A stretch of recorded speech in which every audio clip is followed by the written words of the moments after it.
primeiro exercício, de mesmo modo, né? Duas cargas iguais, então a gente pode colocar assim, Q1, Q2, né? Cargas iguais, igual a 2 vezes 10 a menos 6 coulombs, carga, e elas se repelem no vácuo com uma força, que a intensidade foi dada como sendo 0,1 newtons. Tá?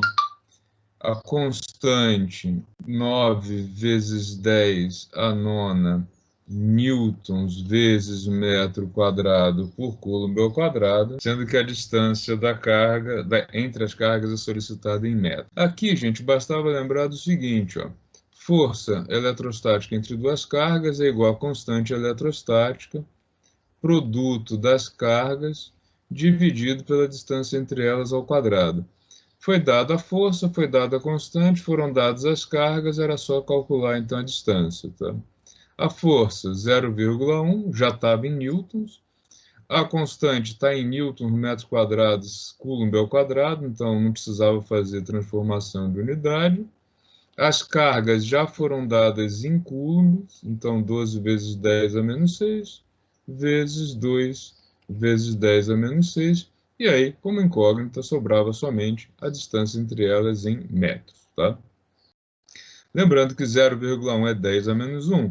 A gente podia deixar isso aqui assim, ó, 10 a menos 1 igual, aqui 9 vezes 2 vezes 2, separando já o que é potência de 10 do que não é, 9 menos 6, e aqui embaixo d ao quadrado. Tá? Eu vou passar esse d ao quadrado para o outro lado, ele sobe, né, multiplicando. Ao contrário, eu vou passar esse 10 a menos 1 para cá. Aqui, 9 vezes 2 vezes 2, 36. Tá? Então, d ao quadrado igual a 36, vezes 9 menos 6, 3, com menos 6, menos 3. 10 elevado a menos 3. E esse 10 a menos 1 vem para cá. Ele passa para o numerador mudando de sinal. Então, a gente fica com 36 vezes 10 elevado a menos 3 vezes 10 elevado a 1. Ou seja, 36 vezes 10 elevado a menos 2. Tá? Extraindo a raiz disso, d fica então igual a 6 vezes 10 a menos 1 metros, ou ainda 0,6 metros. Tá ok? Que era a resposta correta aí do exercício número 1. Só que agora de cargas diferentes. Tá? Q maiúsculo, 4 vezes 10 a menos 16 coulombs. Então, 4 vezes 10 a menos 16 coulombs. A outra, Qzinho, poderia também chamar de Q1 e Q2, tá? Não faria nenhuma diferença. Q 6 vezes 10 elevado a menos 16 coulombs. E separadas agora por uma distância dada de 3 vezes 10 elevado a menos 9 metros. Tá? Calcule a intensidade da força de interação entre elas, então era só aí também, dado novamente, né, a constante eletrostática, que é o 9 vezes 10 a nona, newton vezes metro quadrado por coulomb ao quadrado. Tá? Aqui era só calcular a força eletrostática, lembrando que ela é igual a constante eletrostática, produto das cargas, dividido pela distância ao quadrado. Tá? Então, nesse caso, ficaríamos com F igual, já está tudo na mesma unidade, coulomb, aqui eu fechei demais o C, ele entendeu que era outra coisa.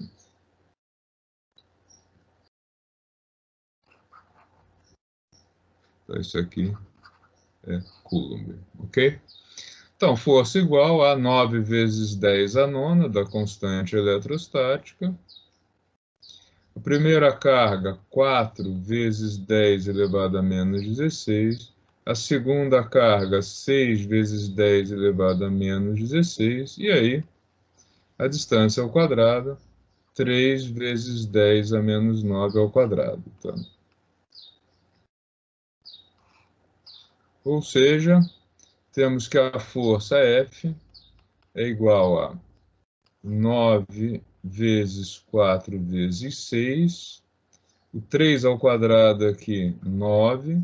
E potência de 10, nós temos 9 menos 16, menos 16. E aqui embaixo, menos 9 ao quadrado, 10 elevado a menos 18. Tá? Esse menos 18, ele pode ser levado para o numerador, trocando o sinal, né?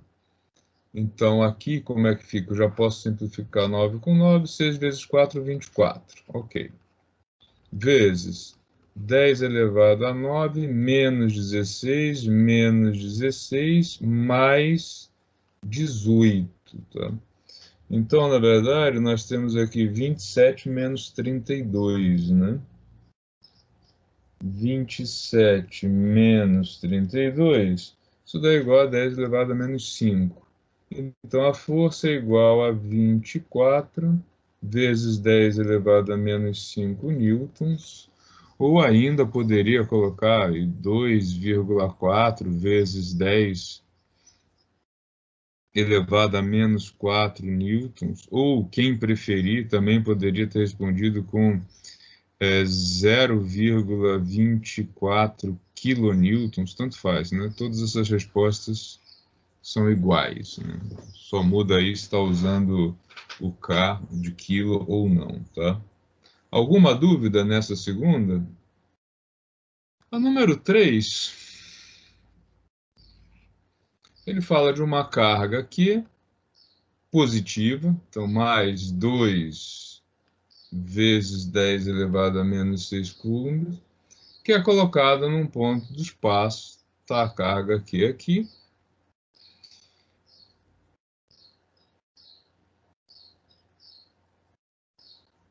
e ela fica sujeita a uma força de 10 newtons, tá? 10 newtons foi colocado como positivo nesse ponto, tá? Calcule a intensidade e o sentido do campo elétrico. Olha só, a questão era bem simples, tá? A gente sabe que a força é igual a carga vezes o campo elétrico. Se a carga é de 2 vezes 10 a menos 6, e ela está sujeita a uma força de 10 newtons, de quanto é esse campo? Basta inverter isso aqui, né? Isso aqui ficaria assim, campo, então, é igual a 10 dividido por 2 vezes 10 a menos 6. Ou ainda, 10 dividido por 2 vezes 10 a sexta, Newton por Coulomb. Ou ainda, campo elétrico de 5 vezes 10 elevado a sexta, newtons por Coulomb. E o sentido? Se a carga é positiva e a força é positiva, é porque ele está sendo afastado, né? É uma força de repulsão, tá? Era só isso. O exercício seguinte, ele fala aqui dessa figura, tá? Lembrando que a gente tem aqui uma esfera metálica e um fio de cobre, né, que está fazendo a conexão aí com o objeto que está com excesso de carga negativa. Tá, então, na figura ao lado, temos uma esfera metálica inicialmente neutra, ou seja, a esfera tem o mesmo número de cargas positivas e negativas, e um bastão de plástico carregado negativamente aproximado dessa esfera. E vai ser conectado a ela por um fio de cobre, que é condutor. Tá? A seguir, o fio de cobre vai ser afastado para longe da esfera do bastão. Sobre essa situação, o que vai acontecer? Bom, vamos recuperar a situação. Eu tenho aqui uma esfera que tem o mesmo número de cargas positivas e negativas. Ela está presa por um fio de plástico, portanto, ela está isolada. Tá? Eu aproximo dessa esfera um bastão com excesso de carga negativa e conecto os dois por um fio. O que vai acontecer? O sistema como um todo vai redistribuir essas cargas negativas, né? Elas vão passar um pouco para cá, né? De maneira que todo esse sistema vai ficar com excesso de carga negativa, mas não tanto quanto tinha aqui. Ok? Conseguem visualizar isso? Ou não? Positivo, professor. Tipo, tá. Quando ele remove o fio, o que que acontece? Você vai ter carga negativa aqui e aqui. O que que vai acontecer? Vai ter uma força de repulsão entre as duas. Tá? Se eu aproximar outro bastão agora com carga positiva, aí vai ser atração, porque essa esfera ela ficou com excesso de carga negativa. Ela recebeu elétrons vindo do bastão, ficou com excesso de carga, então, com o mesmo bastão, só removendo o fio, a força de repulsão, e quando ele troca o bastão, a força passa a ser de atração. Vou fazer um desenho ali à parte, e por que que isso acontece, né? Inicialmente, o que que a gente tem? A gente tem uma esfera aqui que tem cargas positivas e negativas dentro dela misturadas, tá? Ela é neutra.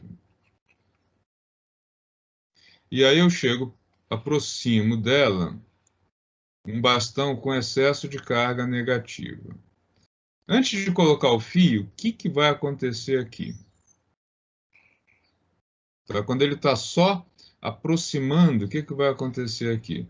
Como esse cara tem carga negativa, e carga negativa repele negativa e atrai, né, a carga oposta, ele vai polarizar essa esfera de tal maneira que ela vai ter cargas positivas alinhadas aqui, do lado mais próximo do bastão, e as cargas negativas vão se movimentar buscando ficar aí o mais longe possível do bastão, tá? Quando eu fizer a conexão entre os dois usando fio de cobre, o que que vai acontecer? Vai ter uma migração de carga negativa. Professor, dá licença. Sim? Então, antes da conexão do fio, então, seria de atração, então. Não, na verdade, ele só iria polarizar a esfera. A esfera continuaria neutra aqui, tá? Só que as cargas elas foram realinhadas, elas foram realocadas, tá? Porque ele está tentando atrair isso aqui. Só que na sequência, quando ele ligou o fio, o que que acontece? Como aqui tem positivo e aqui tem negativo, essa carga vai migrar para cá. Vai migrar para cá e vai acontecer que todo o sistema vai ficar com esse excesso de carga negativa distribuída. Tá? Por quê? O fluxo aqui ele é sempre de tentar reduzir a diferença. É muito parecido com o fluxo energético de calor. Quando você mistura um objeto mais frio com um mais quente, eles tendem a uma mesma temperatura. Tá? Então, o que que vai acontecer depois disso? A gente vai ter todo o sistema interligado, bastão e carga, com o mesmo excesso de carga negativa que o bastão tinha sozinho, só que agora distribuído aqui. Quando eu desconectar os dois, eu vou continuar com carga negativa na esfera, claro que essa carga negativa, esse excesso de carga negativa, ela foi dividida entre os dois. E aí sim eu vou ter uma força de repulsão entre eles. Conseguiu entender a diferença? Sim, professor. Tá? Aqui ele só fez Professor, uma. então quer dizer que com o condutor elétrico, com o fio de cobre, eles estariam interligados. Se eu tirar o fio de cobre, que daí eles formariam a força de repulsão. Isso, isso. Porque enquanto eles estão interligados, você tem uma distribuição. Ele funciona como um corpo só.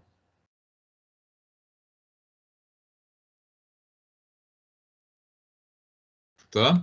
E aí, quando ele tira a ligação entre os dois, o que que vai acontecer? Porque olha só, quando você tem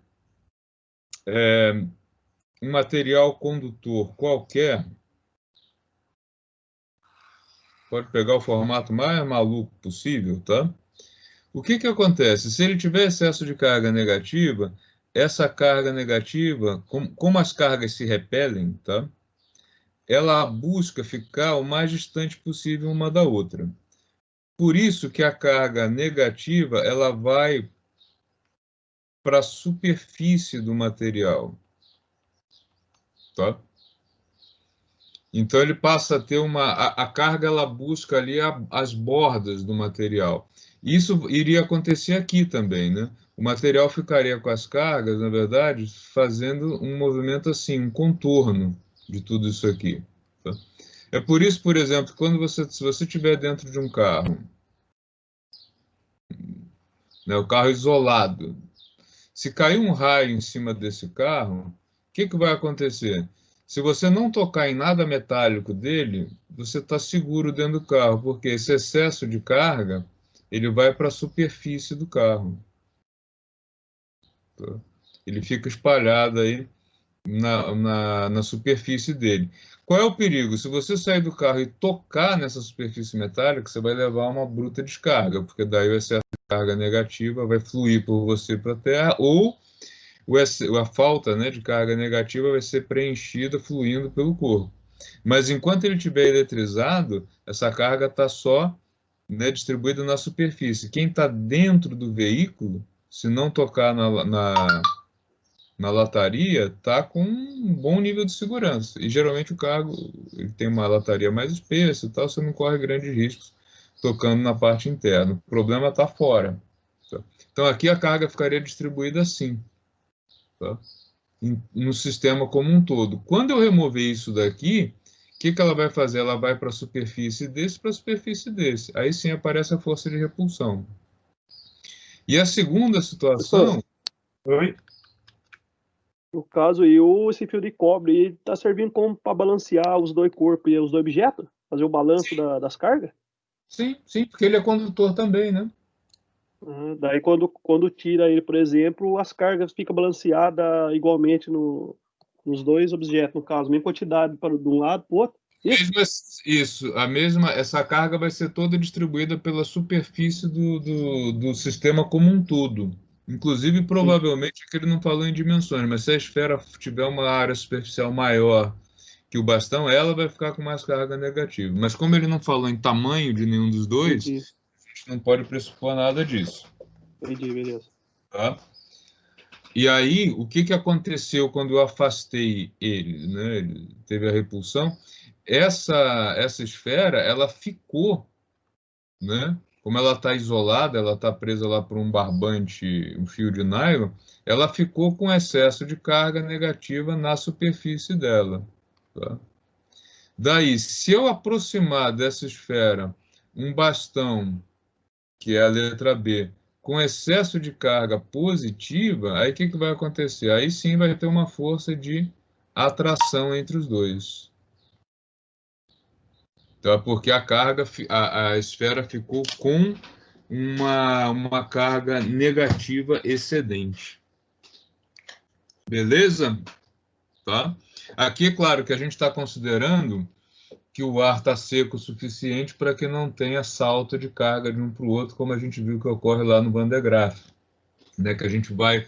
O que que era aquele Van de Graaff? Você fica lá com uma maquininha que ele vai gerando um excesso de carga aqui, né? E aí você aproxima um bastão dele.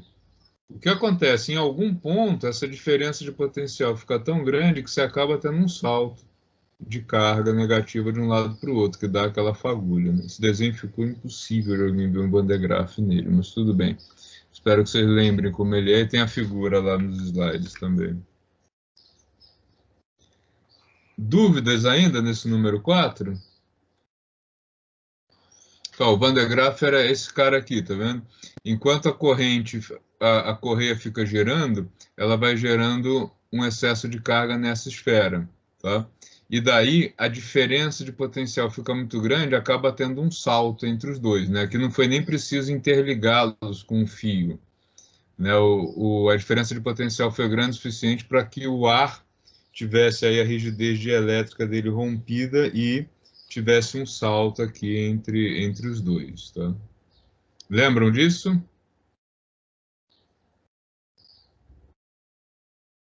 Sim. Eu projetei o vídeo, vocês conseguiram ver ou não passou para vocês? Não, dá dando para ver, sim. Tá dando para ver? Tá. Então aqui, ó, o que acontece? Ele vai ficando com excesso de carga na superfície, e aí, se essa diferença de carga for muito grande, né, aquilo que a gente conversou na aula de condutores isolantes. O isolante, o dielétrico, é dielétrico até um certo ponto. Né? Se a diferença de potencial ficar muito grande, a rigidez dielétrica dele é rompida e ele conduz carga elétrica, sim, que é o que acontece ali no ar. Por que quando a gente lê esses exercícios, eles sempre falam num dia seco? Né?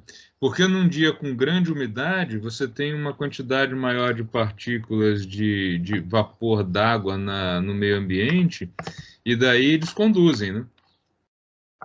Ele consegue conduzir com maior facilidade. Por isso que esse fenômeno, por exemplo, aparece bastante na internet do carro, que fica eletrizado pelo movimento dele, por que isso ocorre com maior frequência? Famoso isso no deserto americano. Como eu já disse, é no deserto, né? Se é no deserto, o ar é extremamente seco. E aí o carro rodando por uma estrada reta, ele fica com atrito aí, né, com o ar durante longos períodos. O que acontece? Lá as estradas são retas e muito longas, né? Os postos de parada são poucos devido à região ser desértica. O que acontece é que isso aqui vai arrancando elétron, arrancando elétron, arrancando elétron, e o motorista dentro do carro não vai sentir nada até o momento que ele parar. Né? Porque no momento em que ele parar o carro, enquanto ele não tocar a lataria, essa carga excessiva fica distribuída na superfície da lataria. O problema é se ele tocar.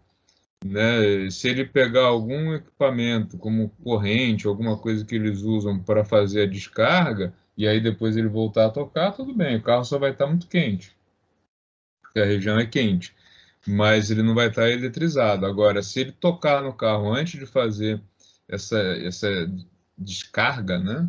Esse reequilíbrio, né? E reequalização da carga elétrica, ele vai ter um bruta-choque. Né? Vai ser ele vai funcionar como o fio de cobre funcionou aqui nesse exercício que a gente está fazendo.